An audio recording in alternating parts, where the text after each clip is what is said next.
রান্না করলাম এক রকমের, কিন্তু কাজ হলো একসাথে দুটি, অর্থাৎ এক রান্নায় দুটি কাজ হয়ে গেল। কথায় আছে না যে এক ঢিলে দুই পাখি, আমিও ঠিক আজকে এরকমই করেছি। একটা রান্নার সাথে দুটি কাজ হয়ে গেল। তো হ্যালো সবাইকে, সবাই কেমন আছো? আশা করি ভালো আছো, আর আমিও ভালো আছি। তো এই তো এখন প্রায় 11টার মতো বাজে। তো চলে আসলাম দুপুরে রান্না বান্নার জন্য। তো আজকে রান্না করবো এই তো মাছের ডাল। ওর বাবা বলছিল বেশ কয়েকদিন হলো যে মাছের ডাল খাবে। তো আজকে যেহেতু নিরামিষ দিন, সোমবার, আর সবাই তো জানো আজকে আমি নিরামিষ খাই সোমবারে। তো তার জন্য প্রথমে আমি হাঁড়িতে আগে গরম জল দিয়ে দিলাম। জলটা গরম হতে হতেই তারপরে ডালগুলো ভালো করে পরিষ্কার করে নিয়ে ডালগুলো ছেড়ে দিয়েছি, কাঁচামরিচ লবণ সবই দিয়ে ডালটা সিদ্ধ করতে বসিয়ে দিয়ে চলে আসলাম একটু কাটাকুটা করার জন্য। তো আগে ডালটা বসিয়ে দিয়েছি, যেহেতু হাঁড়িতে ডাল দিয়েছি একটু গলতে সময় লাগবে। তো এর মধ্যে আমি যা যা রান্না করব সেগুলো কেটে নিলাম। তো আলু ভাজি, পটল ভাজি, আর সবজি হিসাবে দিব ডালের মধ্যে কান্দাল, কাঁঠালের বিচি, আর হচ্ছে গাঢ় কচুর ডাঁটা। তো এদিকে কাটাকুটা সব কিছু গুছিয়ে নিতে নিতেই দেখি ডালটা সিদ্ধ হয়ে গেছে। আসলে ডালটা অনেক ভালো ছিল। তো এখন সবজিগুলো দিয়ে দিচ্ছি একটু সিদ্ধ হওয়ার জন্য। আর আমি একটুখানি ডালটা দেখছিলাম, তো সিদ্ধ হয়ে গেছে। হলুদ দিয়ে তারপরে কাটা দিয়ে দিলাম, তো একটুখানি জল দিয়ে দিলাম, গরম জল, যাতে করে সবজিগুলো সিদ্ধ হয়ে যায়। তো এখন ডালটা হওয়ার পর ভাবছিলাম যে আগে আলুগুলো ভাজি করে নেই, পটল ভাজি করে তারপরে ডালটা সম্বার দেব। তো যে কথা সেই কাজ, ভাজিগুলো করে নিলে দেখা যায় সে তেলের মধ্যে দিলে আর তেলটা নষ্ট হয় না। তো যেটা বলছিলাম যে এক ঢালে দুই পাখি, মানে এক রান্নার সাথে দুইটা কাজ হয়ে গেল। আজকে সোমবার, নিরামিষ খাই, তো সেই জন্য নিরামিষ খাবার দাবার। আর কালকে তো একাদশী শুনেছি যে মঙ্গলবারে নাকি একাদশী হবে। তো যদি মঙ্গলবারে একাদশী হয় তাহলে সোমবারে রান্না বান্না বা নিরামিষ, অনেকে তো আগের দিন নিরামিষ খায়। যেহেতু আমরা সবসময় খাই না, ওই রকম তালে পড়ে না, তবে যেহেতু আজকে সোমবার নিরামিষ খাবো আর কালকে যদি একাদশী হয় তাহলে হয়তো একাদশীর আগের দিন নিরামিষও খাওয়া হবে। তো এইটা হচ্ছে বিষয়, যে এক ঢালে দুই পাখি, এটা ভেবেই বলছিলাম আর কি কথাটা। তো যদি একাদশী মঙ্গলবারে হয় তাহলে তো খুবই ভালো হয়। তো যাই হোক, এদিকে আলু পটল সব কিছু সুন্দর করে ভাজি করে নিয়েছি। তো তেল ছিল, আর একটু তেল দিয়ে দিলাম, যেহেতু ডালে একটু তেল বেশি হলে খেতে মজা লাগে। তো দুটো শুকনো মরিচ দিয়ে দিলাম।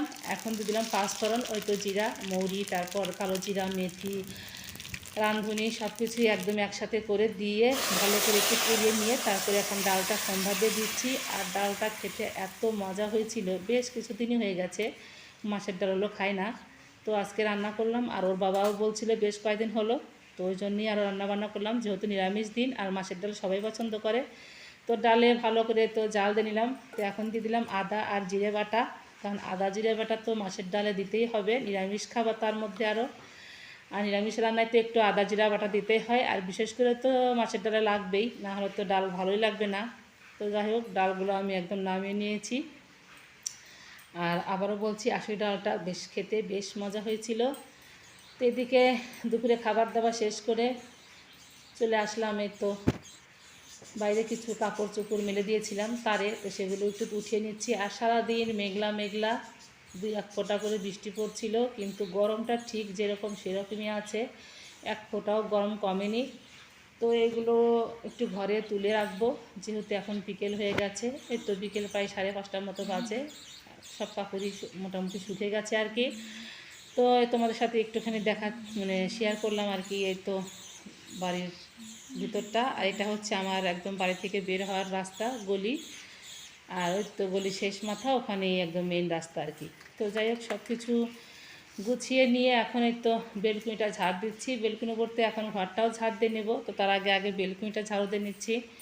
তো একটু জল পড়েছিল হালকা, যেহেতু বেলকুনিতে একটু দুই একটা কাপড় চোপড় দিয়েছিলাম, তো সেগুলো জল পড়েছে, মোটামুটি সবই শুকিয়ে গেছে, এই একটু ছিল আর কি।